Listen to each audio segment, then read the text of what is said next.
Hello, I'm going to make a film about a very important part of the new leadership that's needed in our time. The new style of leadership that will bring us forward into a better time in the future, us humans. And this aspect of leadership is about our internal state. How is our mood, our consciousness in ourselves at this time, because that evokes the whole atmosphere around us and it touches the people and the beings around us. To illustrate this, I'm going to start with a story.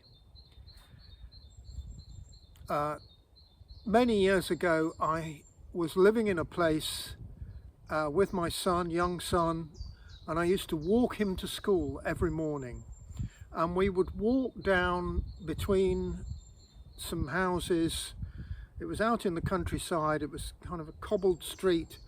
There were thatched cottages on one side and gardens that went down to a little stream on the other. And one of these houses, there was a guy who lived there, and we often passed him, very often, both going to the school and coming back in the afternoon. And he was always in a gruff mood. He'd always, we'd come past and say, "Good morning." No. Or we'd come back in the afternoon. So for years this went on. We would pass this guy. He used to smoke a pipe. And in his garden, what was interesting was in his garden he had a railway line, a model railway line that he constructed. But we didn't find this out. We didn't find out anything about it for years. Now, what happened was I was training with my teachers, and my teacher taught me this amazing technique for evoking happiness from within, not taking it from outside. I'll make another video about this another time.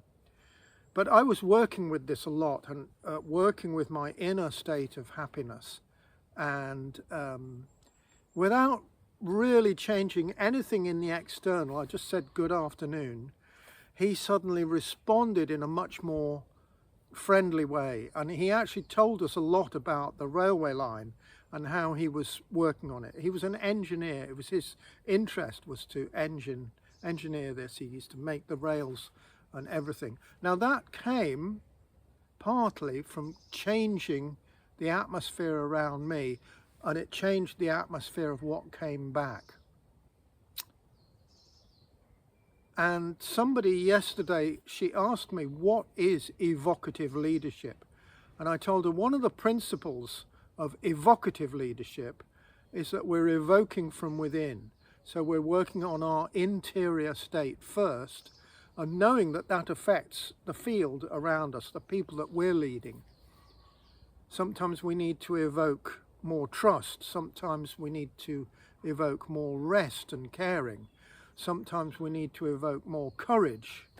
Or sometimes we need to evoke more innovative creativity.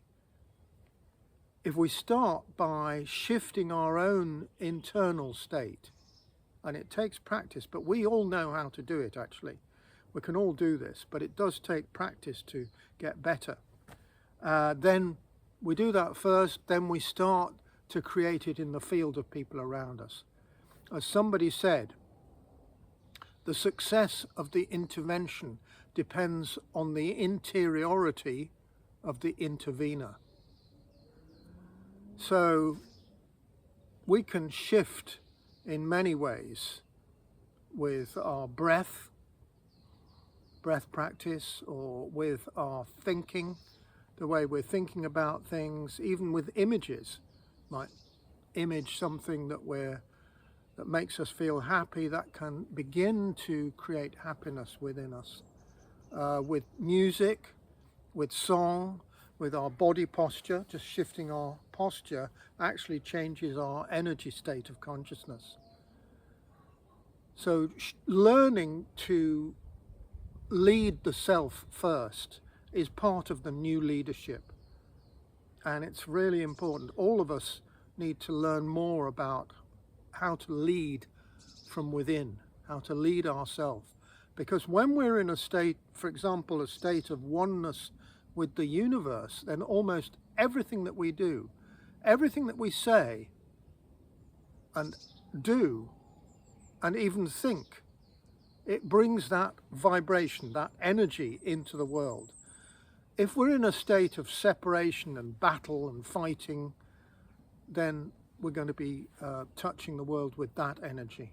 So this is so important that we recognize the success of the intervention depends on the interiority of the intervener.